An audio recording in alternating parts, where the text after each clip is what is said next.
1996's Jingle All The Way was a Christmas comedy directly inspired by the various toy crazes that swept the nation up to that point. The movie held a mirror to a society that was willing to throw punches over Cabbage Patch Kids, chokeslam someone to get a Power Rangers figure, or in this case, tackle someone for a Turbo Man doll.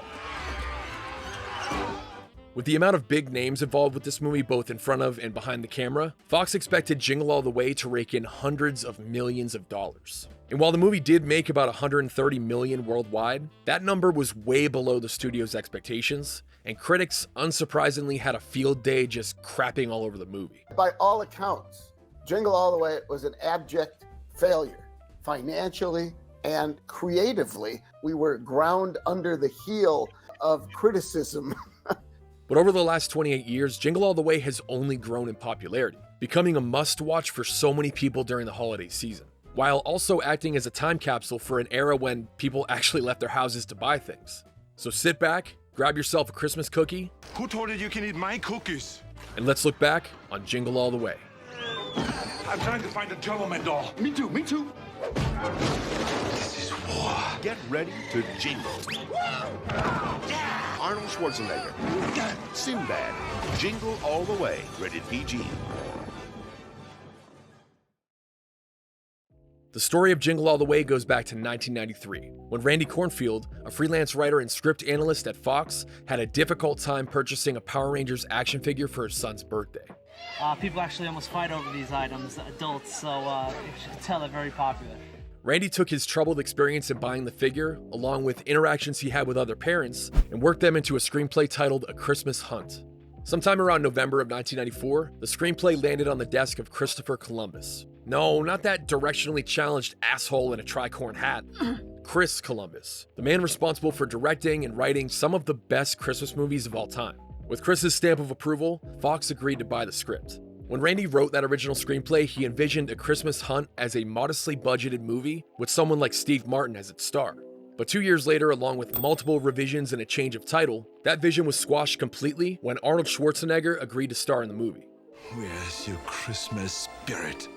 After blowing up the box office with Twins, Kindergarten Cop, and the nightmare fuel that was Junior, Arnold was eager to do another comedy. Of course. But his involvement, combined with the fact that Fox didn't have a Christmas movie planned for the upcoming 1996 holiday season, caused the movie to truly hit the ground running. Brian Levant, who got his start in sitcoms but previously helmed Problem Child 2, Beethoven, and the live-action Flintstones movie, signed on to direct around that same time. It's hard to believe that everything my father used to yell at me about, sitting around reading comic books, watching TV, would lead to a pretty decent career. Jingle All The Way opens up with a young boy named Jamie, watching a live-action kids show starring a character by the name of Turtle Man. It's Turbo Man. Sorry, Turbo Man. Well, actually, he was originally going to be named Turbo Tom. Woof. When it came to designing the look of Turbo Man, director Brian Levant, an avid toy collector and appreciator of all things pop culture, was more than excited to tackle the job. But apparently the initial designs his crew came up with featured a contemporary latex suit and resembled pretty much every other superhero out there. So Brian called in Ben Edlund and Tim Flattery to design the character. As someone who grew up with the Tick cartoon on Fox Kids and eventually watched a bunch of the TV shows he's been involved with, I've always been a huge fan of Ben Edlund. And Tim Flattery is someone that I've unknowingly been a fan of for most of my life. He's designed everything from the police cars in Back to the Future 2, Doc Ock's tentacles in Spider-Man 2, the guns and vehicles in Men in Black, the live-action version of the Infinity Gauntlet, and Ted. Now that's a resume. When they revealed their design for Turbo Man, everyone was blown away, but they quickly realized that he very much resembled an established Marvel superhero. And then one day I said, geez, he looks a lot like Iron Man, doesn't he? I remember that.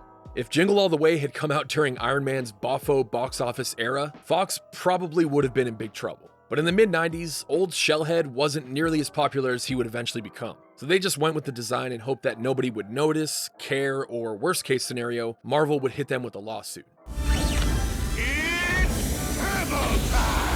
But Jamie's father is Howard Langston, a workaholic president of a mattress distribution company who, despite his best efforts, isn't always there for his family.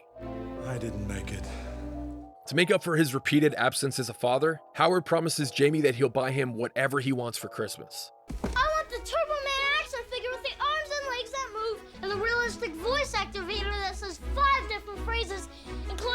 It's turbo time. But with one day left to shop, he doesn't have a chance in the world of finding one.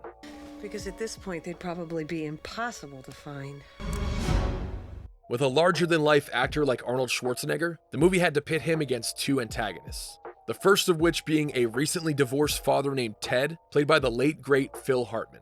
I got a Turbo Man for Johnny months ago. It's nestled safely under our tree. Phil initially auditioned for the part of Myron, but his ability to play a smarmy, unlikable creep was just too good not to give him this role. I'd rather play a villain or a jerk than anything, because you get to say stupid things, and stupid things are funny, and I want to be funny, first and foremost. Ted attracts every woman in the neighborhood like Don Juan, but insists on chasing the forbidden fruit that is Howard's wife. I think she's in the shower, Howard. Do you want me to go check? No! It's never said what Ted does for work or why he has so much spare time to be decorating another man's house. What's Ted doing on your roof? Ta-da! F***ing around with reindeer. I've been watching a family of deer down by Lake Minnetonka. And whipping up platters of hot chocolate, but you can just tell that there's something sinister behind those eyes. Like, this dude definitely has a lot in common with the villain from the movie Disturbia. Pipe down in there! As the hunt for a Turbo Man doll begins, we're introduced to a disgruntled postman with similar motivations to Howard by the name of Myron. That's when I realized you and I, we're the same kind of person, ain't we? I sort of doubt that. When Arnold was locked down to star in the movie in early 1996, Fox realized that Jingle All The Way would be a perfect opportunity to reunite him with Danny DeVito, and so they initially went after him for the part of Myron. They landed Arnold and then went after Danny, and Arnold said yes, and Danny said no. If it was me, I would have gone after them together. With one short king off the table, Fox turned to the next best option in Joe Pesci. Not only is he a fantastic actor, but pairing him up with a tall guy in a comedic role proved to be lucrative for Fox in the past. What? What happened? Get that little... Unfortunately, he also turned the role down. I guess he was too busy getting ready to record his chart-topping debut album to do the movie. I made man in fact like my ass is fat. Catch Joe in Bermuda, throwing him back. Filming was set for April of 1996, and by the later part of March, they still didn't have their Myron. But that all changed when Sinbad was brought in for sort of a disastrous audition. I went to read the script, it fell out of my hand, and the papers went everywhere. I lost it. I jumped up on the table and started going off on Arnold. So I'm just becoming Myron, but I'm jumping at Arnold. Arnold's gonna be like a wild man with scrippers everywhere. And after that, I said, thank you.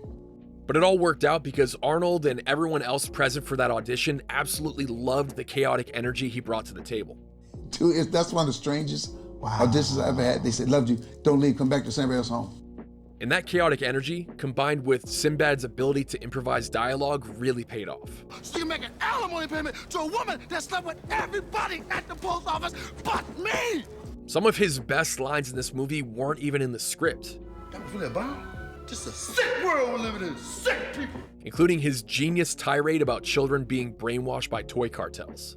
And then they sit there and use subliminal messages to suck your children's minds out. But Sinbad has stated that working on Jingle All The Way was initially a bit of a weird experience, as this was the first movie he starred in where he wasn't also attached as a writer or producer. So at first, he didn't feel comfortable taking big swings with his comedy, but everything changed when he convinced Arnold to improvise with him.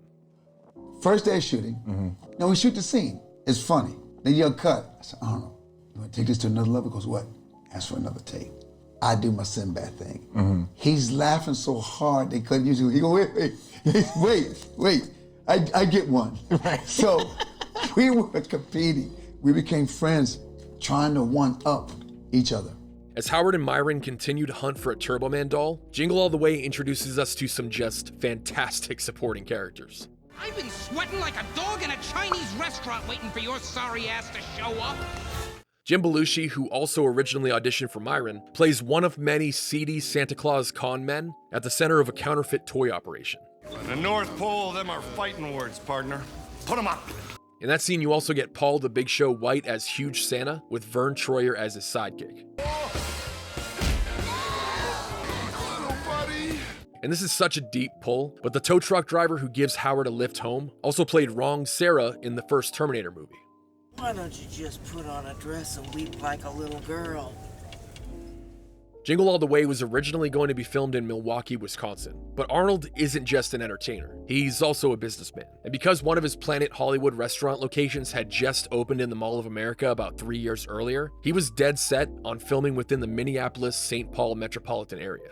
But it turns out that Minnesota had a freak early spring in 1996. So ironically enough, they had snow brought in on trucks from Wisconsin and had to scramble to get all of the outdoor scenes shot as fast as possible. The weather outside is frightful. Nah, Hollywood magic. Meanwhile, the big parade scene was shot in July on the other side of the country at Universal Studios Hollywood on New York Street. Conditions there were obviously the complete opposite, with temperatures of about 115 degrees. Sinbad recalls that the liquid in his Dementor helmet actually started to boil. Remember, the water in my head started boiling. Yeah. And the Dementor helmet, Arnold was like this. They think your head's gonna blow up. And the water was boiling. They go, hey, so they had to cool my head off. Yeah.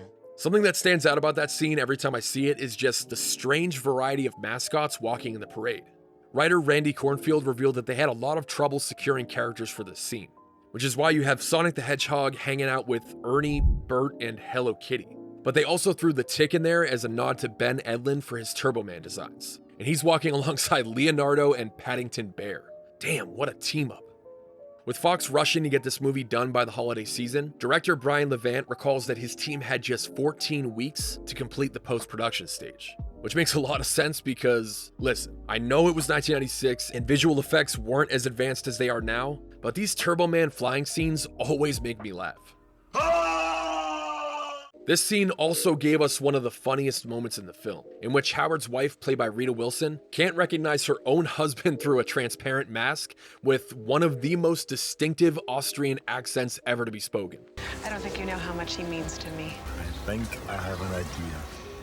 Rita has laughed about and playfully criticized this scene in various interviews over the years, but this woman gifted the world with Chet Hanks, so she can do no wrong as far as I'm concerned.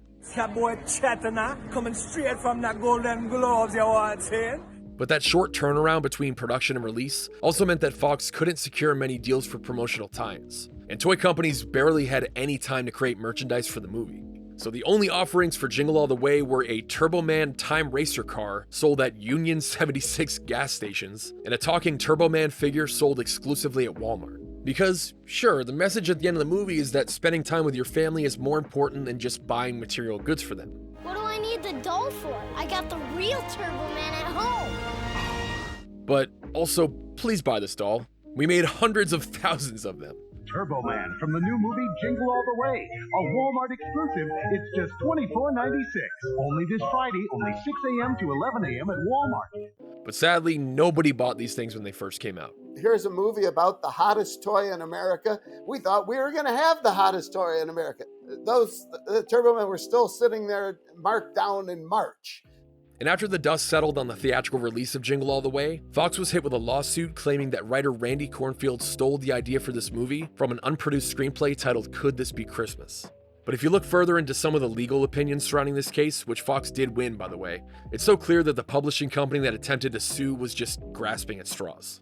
The only similarities between Jingle All The Way and Could This Be Christmas were illustrations of heroes drawn by children, unhelpful toy store clerks, an intrusive neighbor, and characters resorting to toy theft. But the circumstances surrounding those similarities were completely different. Not to mention, Jingle All The Way was written and purchased by Fox before the screenplay for Could This Be Christmas started being shopped around. Like I said earlier, Jingle All The Way actually had a pretty solid theatrical run, but Fox expected it to just blow up the box office. Brian Levant later admitted, "It destroyed my career. This was a film with great expectations. To go into that with a genuine A-list star and a holiday release with a big studio and to not have it perform, it was certainly a setback. When it says a Brian Levant film, that's where the fingers get pointed."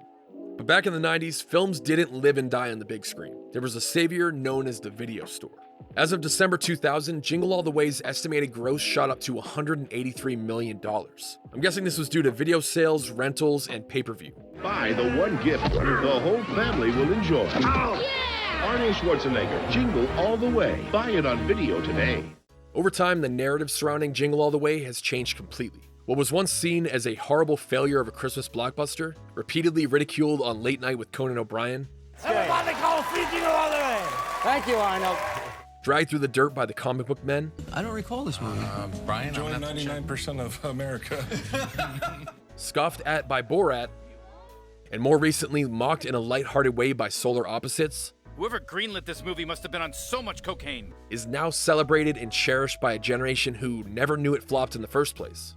And although Jingle All The Way was inspired by toy crazes that had already occurred, the film's release also happened to line up with the Tickle Me Elmo sensation of Christmas 1996. But that's what makes this movie timeless. As a society, we'll never stop obsessing over the newest trend to hit store shelves, whether it's Tickle Me Elmo, Furby, or the Skibbity Toilet Mystery Surprise Toilet. The new Skibbity Toilet Mystery Surprise Toilet from Bonkers Toys. You know what I want for Christmas this year? An asteroid to wipe us all out, because this shit has gone way too far.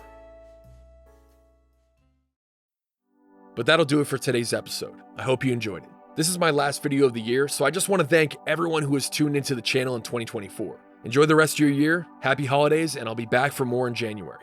As always, thank you for watching, and I'll see you on the next one.